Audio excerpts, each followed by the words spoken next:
Antes de começar o vídeo, eu quero pedir a você que acompanha o Blog da Cidadania que se inscreva no nosso canal, curta e compartilhe os nossos vídeos, acione o sininho das notificações, que assim você nos ajuda a fazer o nosso trabalho.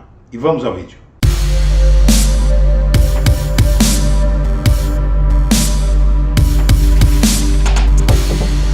Bom dia, senhoras e senhores. Hoje é 1º de abril de 2023 e são 8 horas da manhã.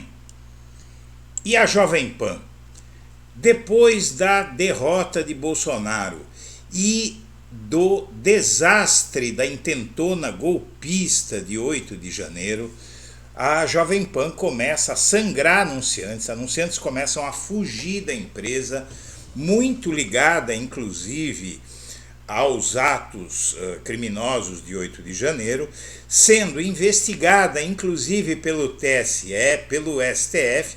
Os anunciantes começam a fugir da emissora de TV a cabo, de TV por assinatura e também de canal alternativo de notícias da Globo News. O canal do YouTube, uma das principais fontes de receita da Jovem Pan, é desmonetizado pelo STF e aí a Jovem Pan tenta fazer uma guinada ao centro.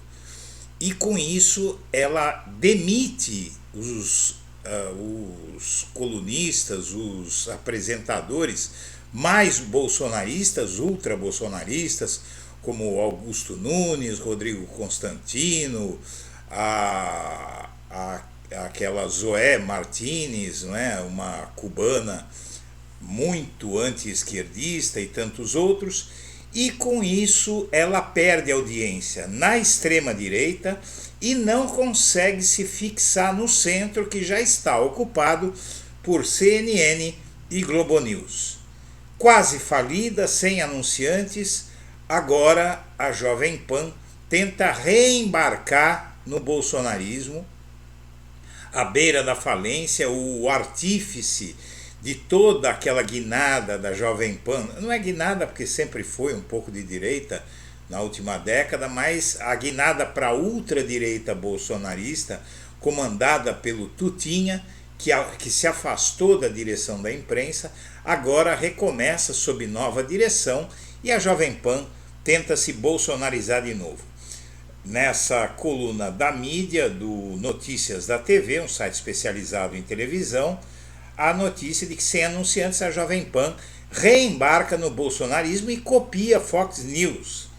Vamos vendo, falta muito, né? A derrota de Bolsonaro nas eleições foi um choque para a Jovem Pan após apostar tudo na vitória do candidato e dar espaço a jornalistas e comentaristas que fizeram campanha abertamente para o mito. Com a credibilidade questionada e a imagem arranhada, a Jovem Pan lida com o saldo da derrota. Fuga de anunciantes e a custosa punição do Google, que suspendeu a monetização dos perfis do grupo do YouTube por divulgação de fake news. A plataforma de vídeos era uma das principais fontes de renda. Logo após o anúncio da vitória de Lula, uma onda de demissões tomou conta da Jovem Pan. Alguns bolsonaristas mais ferrenhos e melhor remunerados foram os primeiros a ser afastados do canal. Também foi uma maneira rápida de cortar custos para dias difíceis que viriam sem publicidade do governo, sem publicidade de empresas privadas e até do YouTube. Mas com a saída de diversos astros da direita da Jovem Pan, também veio a queda de audiência, com a CNN assumindo o segundo lugar entre os canais de notícias. Para muitos era a prova que o bolsonarismo estava com os dias contados. Sem dinheiro, sem amigos e nada a perder, em um período de 10 horas avaliado, a Jovem Pan teve somente 3 anúncios, enquanto CNN teve 11 e Globo News 13. E sem anunciantes e se perdendo a audiência, a Jovem Pan até tentou a aproximação com o centro, fazendo um jornalismo mais neutro. Foi um fiasco. O território já está ocupado por concorrentes como Globo News e CNN. Além disso, após tanto tempo de apoio ao bolsonarismo e com sua imagem desgastada, ninguém além dos eleitores de Bolsonaro tinha razões para assistir à Jovem Pan. A queda foi tão grande que a Jovem Pan saiu do radar até mesmo do novo governo. o PT já nem dá mais bola para os ataques da Jovem Pan. A empresa ficou em um beco sem saída, sem dinheiro, sem audiência e não tinha nada a perder. Novas contratações foram realizadas e jornalistas e apresentadores bolsonaristas voltaram a ganhar destaque, desta vez com cuidado de parecerem menos raivosos e histriônicos, mantendo o limite da civilidade. O fato de Lula agora estar no poder facilita as críticas. Durante as eleições, os ataques eram realizados com pouco ou nenhum elemento concreto.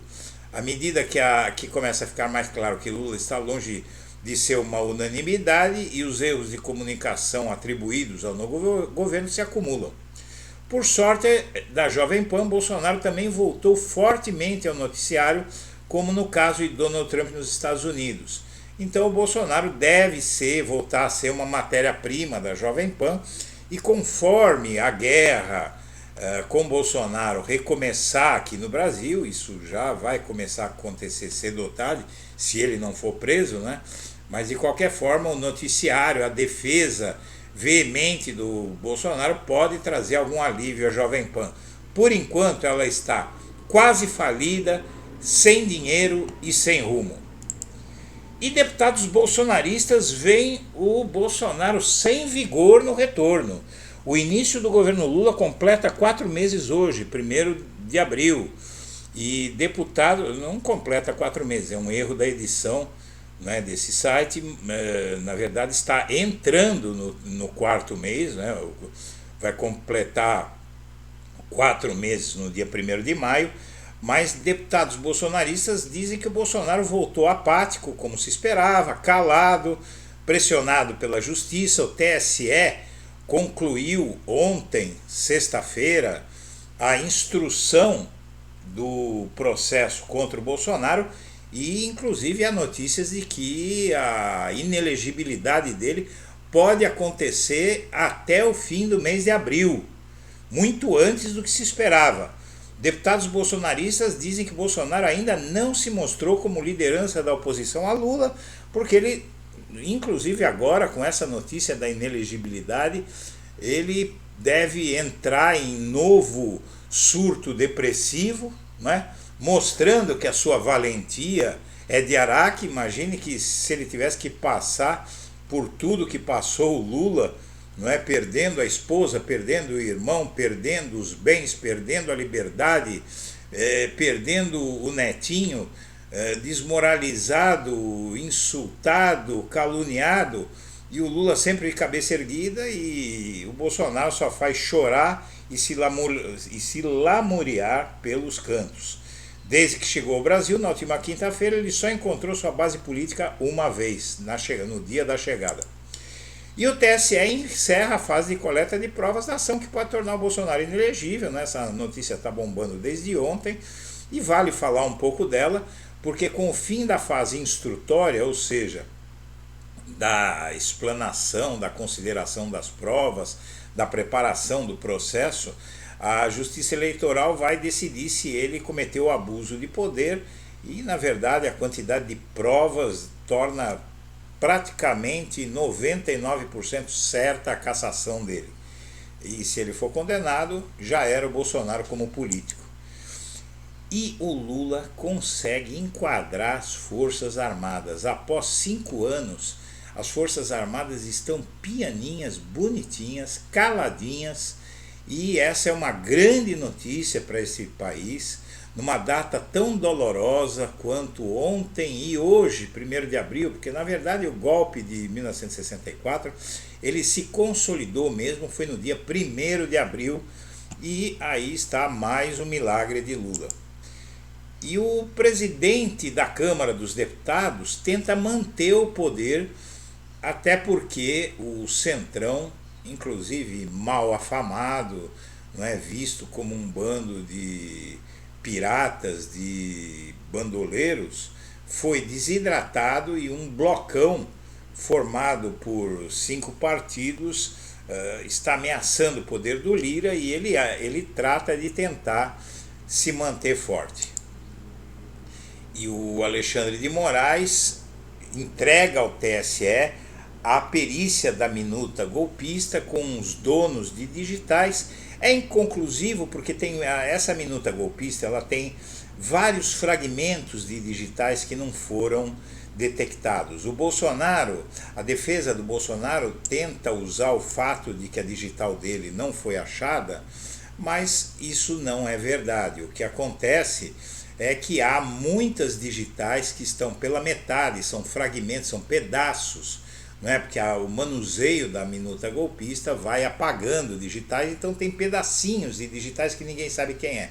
Então pode até ter a digital do Bolsonaro lá, mas foi danificada, foi apagada por outros manuseios, então não tem muito o que falar. Mas o fato é que o documento já está no TSE para assar um pouco mais a batata do Bolsonaro. E o Rodrigo Pacheco é visto por ministros do STF como opção para a nova corte, mas a possibilidade de o Lula indicar o Pacheco para o STF nesta vaga ou no semestre que vem, na vaga que vai ser aberta com a aposentadoria da Rosa Weber, é praticamente impossível porque o Lula precisa do Pacheco no Senado para manter a boa condição que o governo tem. O governo tem uma boa base de apoio no Senado graças ao Pacheco. Só se houver uma terceira vaga, existe a possibilidade até de uma terceira vaga no STF até o fim do mandato do Lula. Se isso acontecer, pode ser que o Pacheco tenha chance.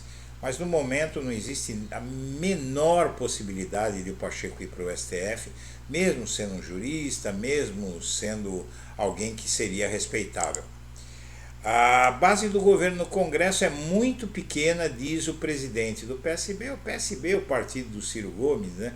E esse Carlos Siqueira, sempre criando problemas aí, eles são aliados muito difíceis. O PSB, inclusive, admitiu nos seus quadros um direitista horroroso, né?